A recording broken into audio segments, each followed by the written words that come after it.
जनक के जियारी जादू है रे माई गारी दे बचून के हरे राम राम हरे हरे गारी दे बचून के कहिया ले ओ बाप जल्दी सारी मांगा ओ माय गॉड लड़की कापे लागो अरे बाप हो बाप लड़की तो कापे लागो रे दादा अरे होय होय होय राजाई धरे बड़ा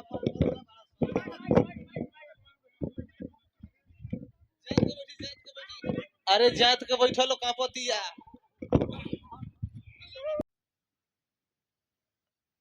जाके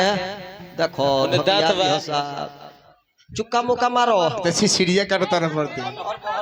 ए भैया जी हां चुका मुका केंगे बैठी हैं का भइल कटहर तो इनकर जमीन में लड़ता कोनो बात ना बेटा भाई लइके बबुआ हमार पाकेला भाई कंटेंट पहले कंटेंट देखिए ना मुंह के करता रहे द्वार पूजा हो रहल बा सखी लोग कहता का किले हुना जनक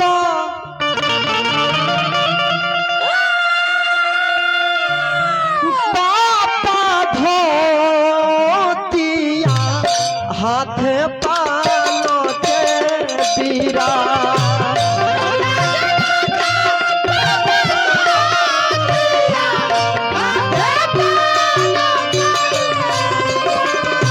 करुणा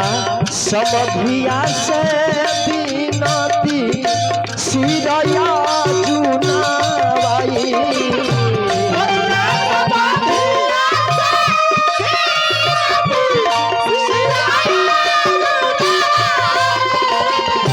जे सिरा कबहु न वाले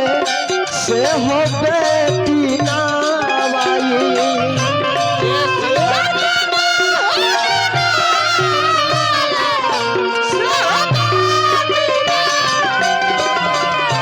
बेटी हो सीता बेटी कारण सिरया जुनावाई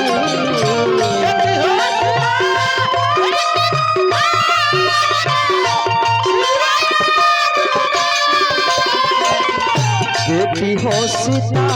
बेटी कारण सिरया जुनावाई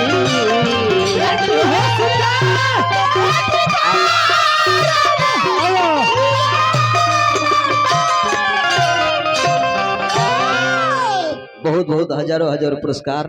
सत्यम साउंड डीजे हमरा भगेलो भाई के हाथ से हमरा विद्या भैया अभी ले बैठल बानी जेकर मने का हम कहीं जब भी मिली ले हम विद्या भैया से ऐसन हसमुख हम भौजी के देखले बनी काफी सुंदर बाड़ी तो यहाँ का बहरी से हंसिले नु अच्छा। वहाँ के भीतरे से हंसतिले बहुत बहुत पुरस्कार हमारा विद्या भैया ये मजाक होता दिल को मत लहे अब देखा बबुआ हां भैया हमरा 1 से 1 रुपया का पुरस्कार ये देलो सो मिर्जापुर बड़ा है सुंदर वहाँ के मोटरसाइकिल गैरेज के काम करीला बारात जन्मासे जाला चला बारात जन्मासे गइल हां अब 5 जनी सखी लोग जाके धुरछक के पानी छीटल आ उहे पनिया जौना पानी से राम जी के नहवावन भई रहे हां गंगा जल से उहे घैला में क के आई रहे सोना के घैला में हां आ उहे गंगा जल से जब भइल में जन्मासे में गइल तो ओइजा से दुल्हन खातिर आंगन में भेजल गइल ना हो नहवावन खातिर लेकिन ई नियम पहले रहे मास्टर साहब हां अब नियम नहीं है काहे अब नियम नहीं है ए बरा रंजन कुमार जी हजार हजार पुरस्कार हार्दिक स्वागत रही ए बार नियम होइले नहीं है दुल्हा से नहाए से पहले दुल्हन इंतजार करतिया बाप रे नहा धोवा के एकदम ब्यूटी पार्लर लगोरले रहती जल्दी से मेकअप चढ़ाओ मेरे ऊपर जाके पपनी छिलवावत लो अब देखी जौना पानी से राम जी के नहवावन भइल उहे पानी गंगा जल गइल बा माई जानकी के नहवावन होता तो सखी लोग कहले ये मास्टर साहब बढ़ बाबू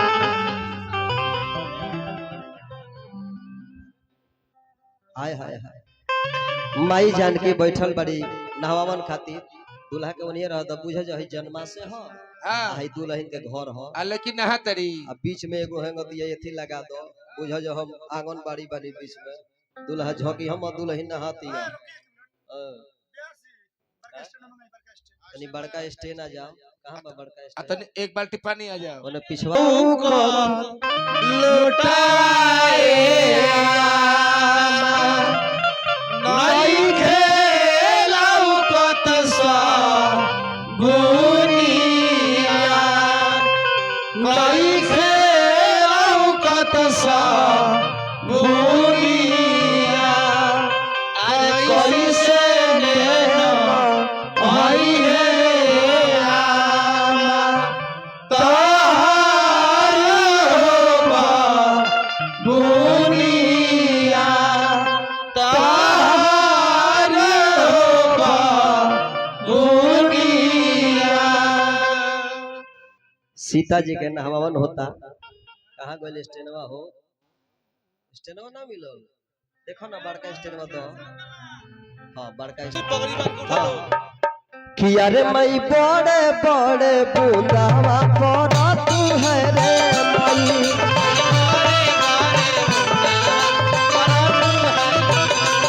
अरे मई बड़े बड़े बूंदावा पड़ा तू है रे मई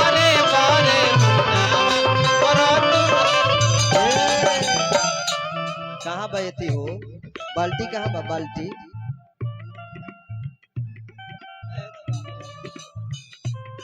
ये बाल्टी हो ना ये धुरछक के है ओरिजिनल का पनिया हो गंगा जल ही है हो ऑयल ओरिजिनल हमर हित राम ले के दल बनी आहा यार मई बड़े बड़े बूंदावा पड़ा तू है रे मई अरे मई के करा भी अरे भेजा तू है रे मई यार जाना का पापा के पियारी भेजा तू है रे मई यार जाना का राजा के पियारी भेजा तू है रे मई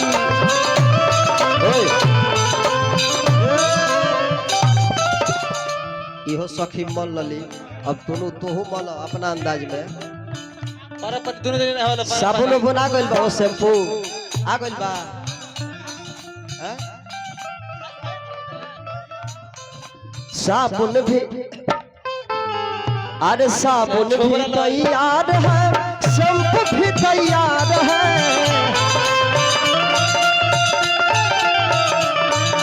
साबुन भी तैयार है शैम्पू भी तैयार है आजा जल्दी से नहा लो बनो जाना ससुराल जल्दी से नहा लो बनो जाना ससुराल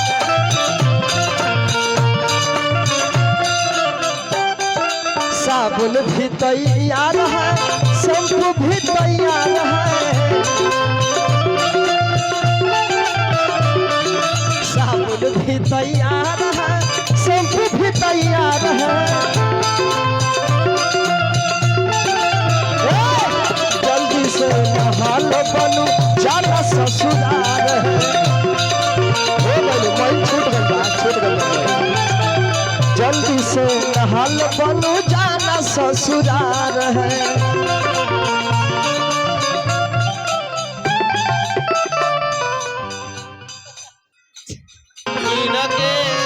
गाड़ी दे बचून के हरे राम राम हरे हरे गाड़ी दे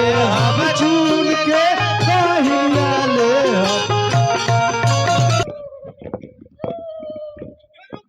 रुक बाप हो हाथना जाड़ा में तारा लोगन के नहवावे के चाहिए हो आई बाप लड़की तो मर जाई जोड़ के आई बाप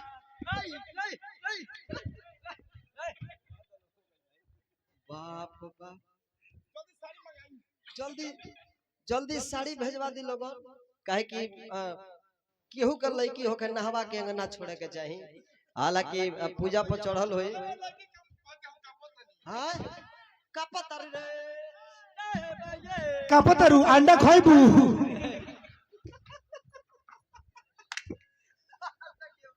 घर में खाते अंडा के हो अरे अंडा शाकाहारी हो अच्छा अंडा शाकाहारी हो बाप ही कोन ई एगो अलग कापता रहे रे इनको के नहवा दे सका न होई बहु दुल्हा बिना नहाइले जइबू हां सारी में सारी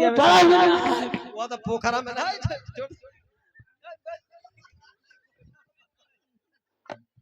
ए मुआ दे दुल्हा के मत नहावा वालो तो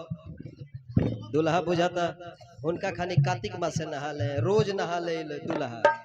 हां रोज नहाला कोई दिन पर कोई दिन कहां बा टोल पर ना पोखरा पर पोखरा पर न होयो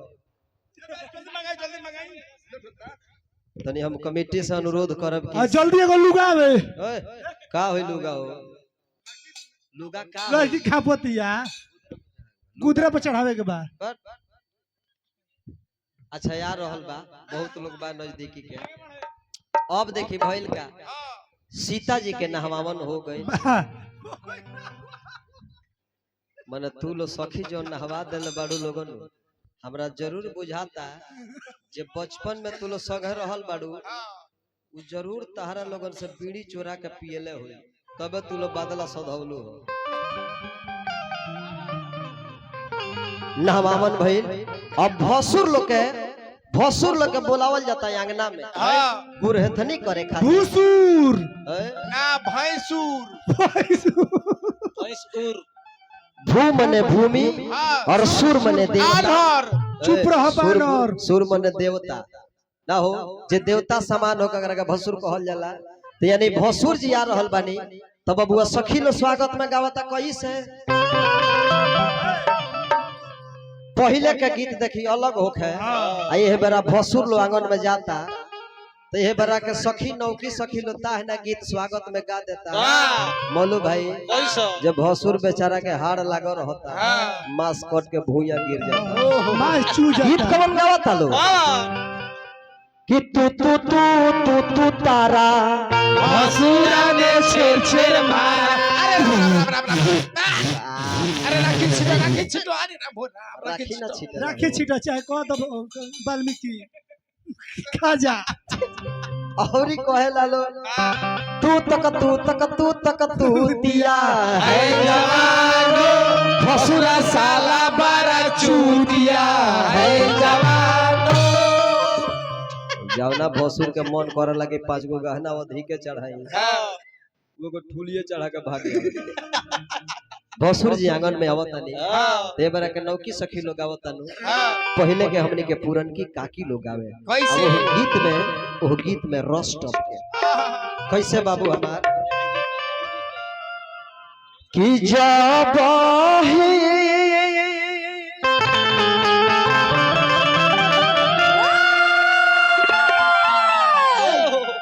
सजन हो लोगवा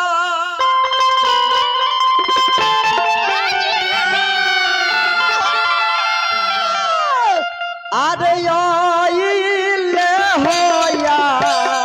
गानावा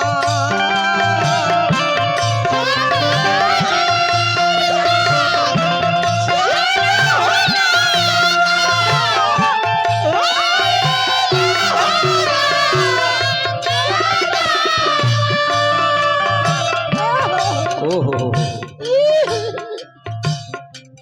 गह गह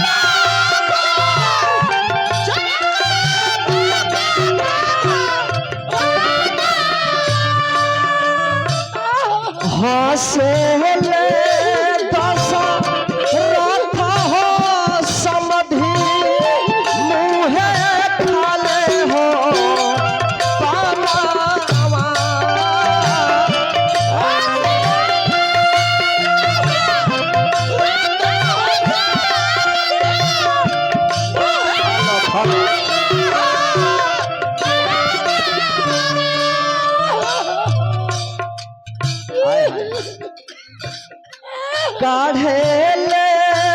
जाओ न कहो पापा अपनी रे पुतरिया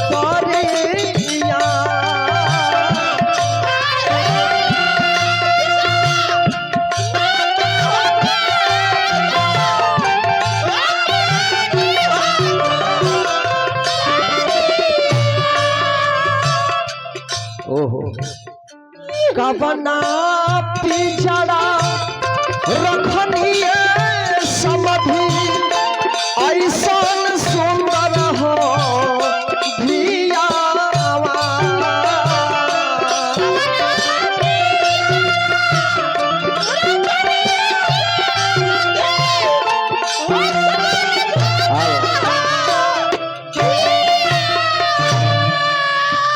कि हमारा तो बात ये समधि सोना के हो पी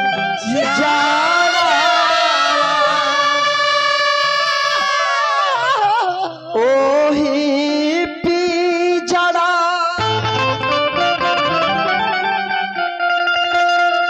रखनिए समधि अरे सीता जैसन हो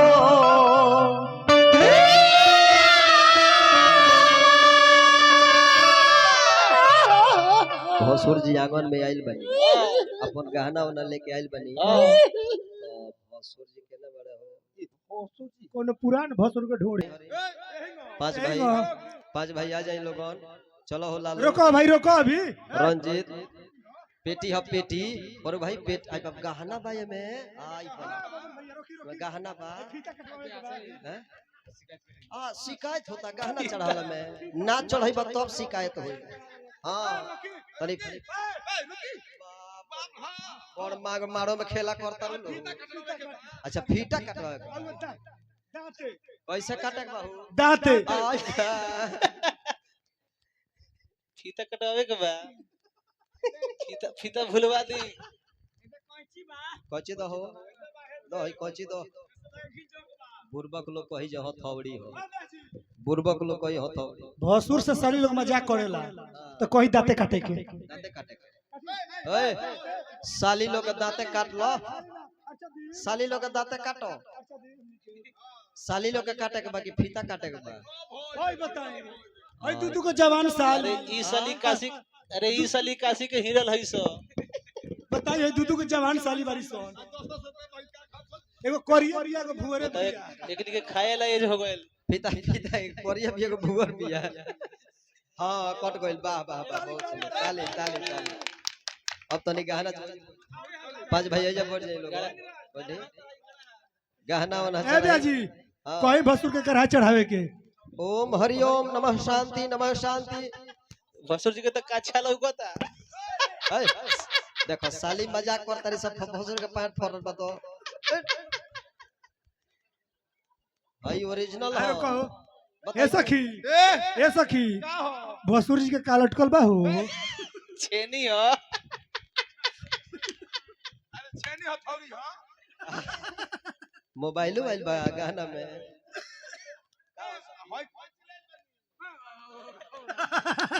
तनी पूछी त आमवा छोरा के काहे धइले बनी का हो ई आइकन हो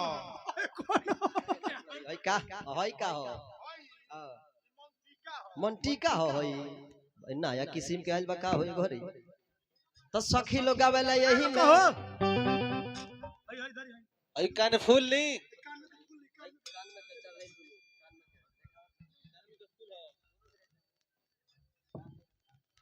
हई का हो हई कान में के हो वाह लड़कियों का पहन ली सही है बात एकदम गाय खाली टुन टुन अबले रही नाधा पर हां ई का हो ओ देखियो ठलाली कहना में कहां लागल लड़की के कपार पर वोट पर लागल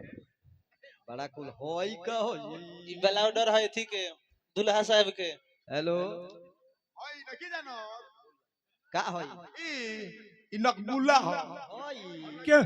इके में पहनल जाई जी सखी नाक में ई ओई का हो की जानो ई ठोप हो बड़ा सामान बुलाइल बहु बेटा पार्टी बड़ा धनिक बुझाता रस हैं का होई ई भीख हो की का होई हो लड़की के एरी फाटी तो में लाग दुल्हा बड़ा हैं रौरा बुझाई ए भसुर जी रहुआ मौगे के बानी का जी हाथ से छुआ छुआ धर भाई यही में सखी लोग आवेला चलिए भसुर जी कहे छुआई भसुर जी छुई है भाई दुल्हन के ताक पर चढ़ाई ताक पर छुआ नहीं के हां छू के ना ई पहनावे ना पहनावे के नहीं ऊपर से डराई, के ऊपर से। छुए के बा, ऊपर से भाई फेंक रुको दी। अभी आ दुल्हन केहू फोटो ले ले हो भसुर जी के ए दुल्हन ए सखी दुल्हनिया से कह हां कि भसुर जी के छनिया तोरी छू लेबे हो आय आय यही में सखी लोग कहेला देखो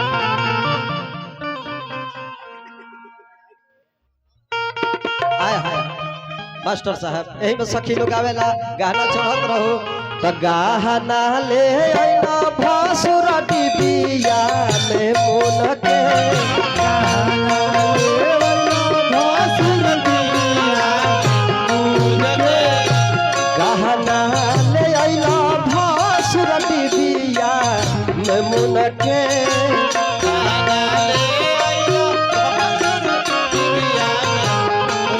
ठीक से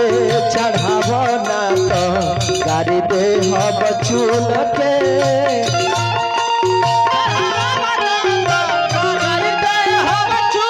रुको ए सखी हिलो माइक लो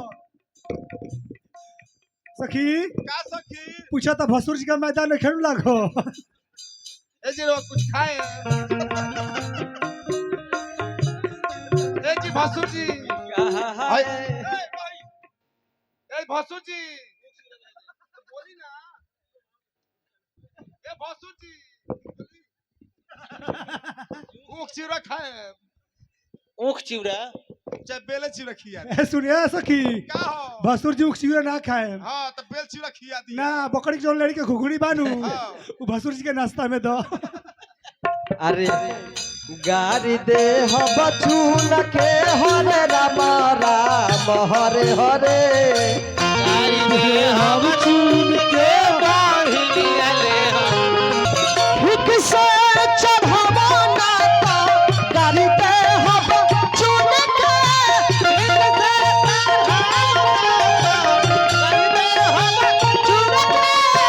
ठीक से ठीक से चढ़ावना तो गाड़ी दे हम चुन के ठीक से चढ़ावना तो गाड़ी दे हम चुन के ए सखी का हो भसुर जी तो सब चढ़ाइए देनी अच्छा अब पैसा कहता जब हमारे रहुआ थी हो गइल लो चढ़ गइल लो कोनो बात ना गाना चढ़ल निरीक्षण भइल सीता जी के अब भसुर जी के आंगन में से विदाई होला अब गोर तो भसुर लोग के हाय आए रोकी लागल चला ए सखी सखी भसुर जी के कहीं दुल्हन के गोर लागे के दुल्हन के अच्छा नियम है